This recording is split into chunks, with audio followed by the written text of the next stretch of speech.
Hey buddies, welcome back to our channel. இன்றைக்கி நம்ம என்ன பண்ண போகிறோன்னா, என் ஃப்ரெண்டோட ரூமுக்கு தான் வந்திருக்கோம். இன்றைக்கி நம்ம வந்துட்டு சிக்கன் பிரியாணி தான் பண்ண போகிறோம். அது எப்படின்றது இந்த வீடியோவில் போய் பார்த்துருவோம். வாங்க வீடியோக்குள்ளே போகலாம். இப்போ நம்ம என்ன பண்ண போகிறோன்னா, இந்த தக்காளி, வெங்காயம், சில்லி இது எல்லாத்தையும் நம்ம வந்துட்டு நல்லா வாஷ் பண்ணி எடுத்துக்கலாம். பேச்சுலர்ஸ் ரூமில் பேச்சுலர்ஸ் பிரியாணி செய்ய போகிறோம். இங்கே இருக்கிற இந்த தக்காளி, வெங்காயம், சில்லி இதெல்லாம் நம்ம கட் பண்ணிக்க போகிறோம். நம்ம செய்ய போகிற biryani bachelors chicken biryani. First நம்ம வந்துட்டு சில்லியை வந்துட்டு கீறி வச்சுக்குவோம்.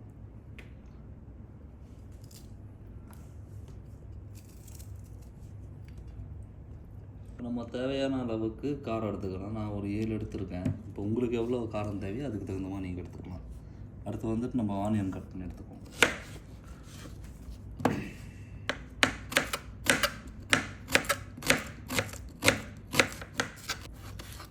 அடுத்து வந்துட்டு நம்ம வந்துட்டு டொமேட்டோ கட் பண்ணிக்கலாம். இங்கே பார்த்தீங்களா எவ்வளோ பெரிய டொமேட்டோ, நல்லா பூசணிக்காய் மாதிரி இருக்குது.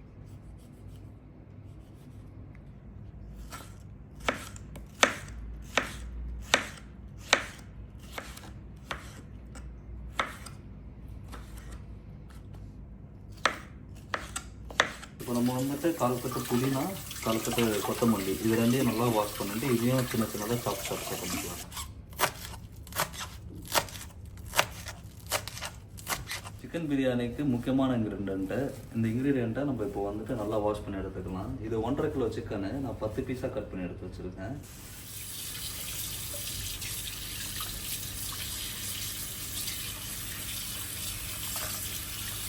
இப்போ இது எல்லாத்தையும் வந்துட்டு ஒன்று ஒன்றா நல்லா வாஷ் பண்ணி எடுத்துட்டா அதுக்கப்புறம் ஈஸியாக இருக்கும். நம்ம மொத்தமாக மஞ்சத்தூள் போட்டு கழுவுறதுக்கு. இப்போ 2 டைம் நம்ம வந்துட்டு இந்த சிக்கனை நல்லா வாஷ் பண்ணியாச்சு. இப்போ ஒரு டைம் மஞ்சத்தூள் போட்டு நல்லா வாஷ் பண்ணிக்கலாம்.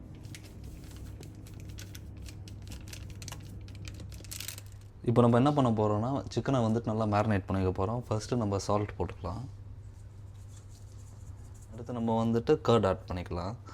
இதில் நான் வந்துட்டு மேக்ஸிமம் ஒரு 250 கிராம் நான் கர்ட் ஆட் பண்ணுறேன்.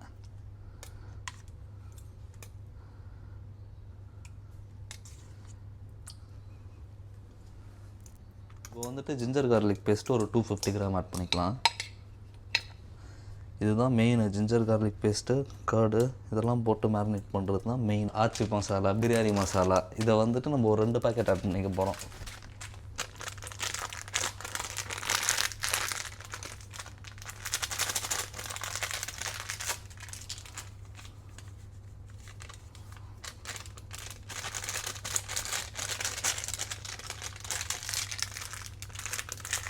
நம்ம ஊரில் இருந்து இந்த மிளகா பொடியும் மல்லிப்பொடியும் வந்து அரைச்சி எடுத்துகிட்டு வந்துடுவோம் இல்லையா, அதுதான் இது நம்ம தஞ்சாவூர்லேருந்து தான் வந்திருக்கு. இது ரெண்டுமே வந்துட்டு நம்ம 2 ஸ்பூன் ஆட் பண்ணிக்கலாம்.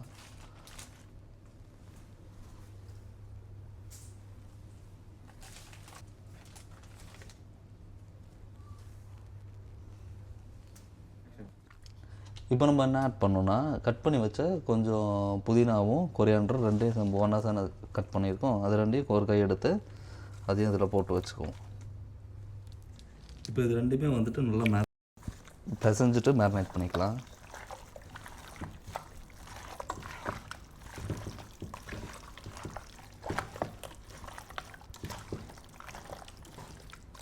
இப்போ இது எல்லாத்தையும் நல்லா பிசைஞ்சு வச்சாச்சு. இப்போ அதை வந்துட்டு ஒரு ஃப்ரிட்ஜில் வந்துட்டு ஒரு 30 மினிட்ஸ் வச்சுக்கலாம். இப்போ நம்ம வந்துட்டு பாஸ்மதி ரைஸ் வந்துட்டு ஒரு 3 கிளாஸ் ஆட் பண்ணிக்கலாம். இந்த கிளாஸில் 3 கிளாஸ் ஆட் பண்ணிக்கலாம்.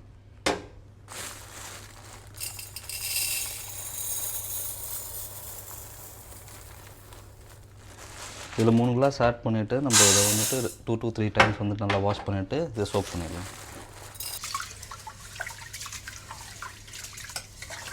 இந்த பட்டை, கிராம்பு, ஏலக்காய் இது எல்லாத்தையும் போட்டு ஆனியன்லாம் போட்டு நல்லா ப்ரௌன் ஆகிற வரைக்கும் ஃப்ரை பண்ணி எடுத்துக்குவோம். ஃபஸ்ட்டு நல்லா தவா இது குண்டா வந்துட்டு சூடானதுக்கப்புறம் நம்ம வந்துட்டு ஆயில் ஆட் பண்ணிக்கலாம். இப்போ நம்ம வந்துட்டு ஆயில் ஆட் பண்ணிக்கலாம்.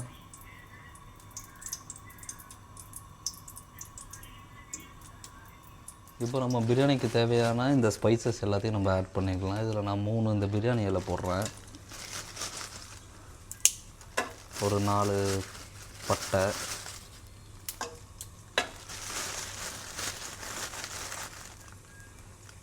இந்த காடமம் வந்துட்டு நல்லா வாசனை கொடுக்கும், அது ஒன்று ஆட் பண்ணிக்கலாம். இந்த பிரியாணி மசாலா, பட்டை, கிராம்பு, ஆனியன், பச்சை மிளகா ஆட் பண்ணிக்கலாம்.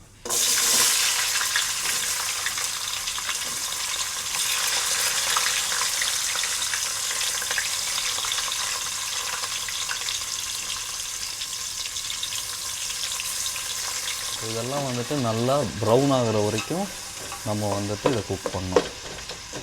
எந்த அளவுக்கு ஆனியன் வந்துட்டு ப்ரௌன் ஆகுதோ அந்த அளவுக்கு செம்ம டேஸ்ட்டாக இருக்கும். முடிஞ்ச அளவுக்கு நல்லா ப்ரௌனாகவே வைக்கும். கொஞ்சம் சால்ட்டு போட்டுக்கலாம். சால்ட்டு போட்டால் வெங்காயம் சீக்கிரம் வந்து குக் ஆகிடும். அதனால் கொஞ்சம் போட்டு ஒரு 10 நிமிஷம் விட்டாலே நல்லா ப்ரௌன் ஆகிடும். அதுக்கப்புறம் நம்ம மற்ற ஐட்டம்ஸ் ஆட் பண்ணிக்கலாம். மூடி வச்சிடலாம். சிம்மில் வச்சுக்கலாம். ஒரு 2 to 3 மினிட்ஸ் இருக்கட்டும். அதுக்கப்புறம் நல்லா ப்ரௌன் ஆகிடும். நல்லா 2 மினிட்ஸ் ஆகிடுச்சு. இப்போ இதை ஓப்பன் பண்ணி பார்த்துக்கலாம்.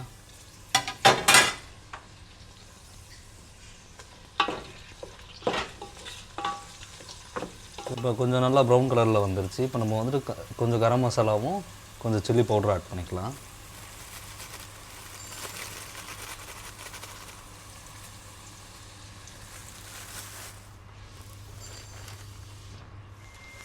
இப்போது இதை நம்ம போதும், ஏன்னா நம்ம பச்சை மிளகாவும் போட்டிருக்கோம். இதுக்கு மேலே நம்ம போட்டோன்னா ரொம்ப காரமாயிரும். அதனால் இதுவே கரெக்டான. இப்போ நம்ம வந்துட்டு தக்காளி ஆட் பண்ணிக்கலாம்.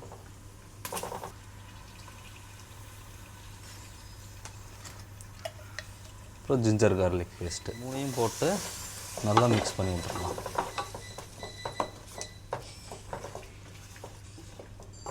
இப்போ தக்காளி நல்லா கொஞ்சம் குக் ஆகட்டும். இதை வந்துட்டு நம்ம ஓப்பன் பண்ணி பார்த்துக்கலாம்.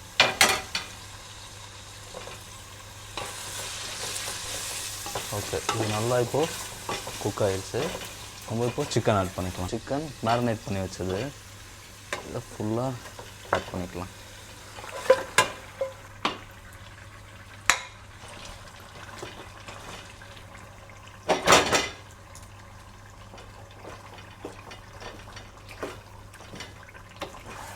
நல்லா மிக்ஸ் பண்ணிவிட்டு கொஞ்சம் நேரம் மூடி வச்சிடணும். இப்போ நம்ம வந்துட்டு சிக்கன் வேக வைக்கிறதுக்கு வேண்ட ஒரு கிளாஸ் வாட்டர் சேர்த்திக்கலாம். இப்போ நம்ம வந்துட்டு இந்த கிளாஸில் 3 டம்ளர் ரைஸை போட்டிருக்கோங்க. அதுக்கு ஒரு கிளாஸுக்கு 1.5 வாட்டரு. இப்போ 4.5 கிளாஸ் வாட்டர் நான் அதில் ஆட் பண்ணியிருக்கேன். இந்த டைமில் சால்ட்டு இதெல்லாம் கொஞ்சம் செக் பண்ணிக்கோங்க. இப்போ வந்துட்டு சிக்கன் நல்லா வெந்துருச்சு. நம்ம சோக் பண்ண வச்ச ரைஸை இப்போ இதில் ஆட் பண்ணிக்கலாம்.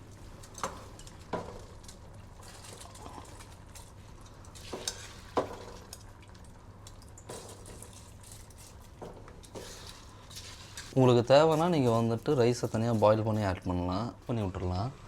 மிக்ஸ் பண்ணி விட்டு தண்ணியும் ரைஸும் ஒரே அளவு வரும்போது தம் போட்டுடலாம். இப்போ வந்துட்டு ரைஸும் சிக்கனும் நல்லா ஒரே லெவலில் வந்துடுச்சு. இப்போ நம்ம வந்துட்டு தம் போட்டுக்கலாம். இது இப்போ மூடி வச்சுட்டு ஒரு 20 மினிட்ஸ் லோ ஃப்ளேமில் 20 மினிட்ஸ் ரைஸ் பக்காவாக ரெடி. இப்போ இதை நம்ம ஓப்பன் பண்ணி பார்த்துடலாம். தம்மு பக்காவாக ரெடி ஆயிடுச்சு.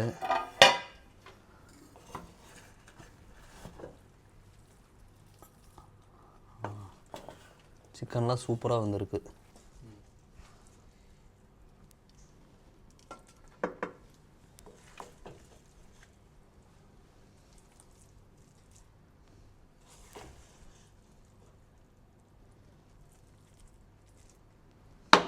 ஓகே, இந்த ரெசிபியை வந்துட்டு இதே மாதிரி ஃபாலோ பண்ணுங்கள். உங்களுக்கு பக்காவாக வரும். நெக்ஸ்ட் வீடியோவில் பார்க்கலாம். இந்த வீடியோ உங்களுக்கு பிடிச்சிருந்தால் லைக் பண்ணுங்கள், ஷேர் பண்ணுங்கள், மறக்காமல் கமெண்ட் பண்ணுங்கள். தேங்க்யூ ஃபார் வாட்சிங் திஸ் வீடியோ.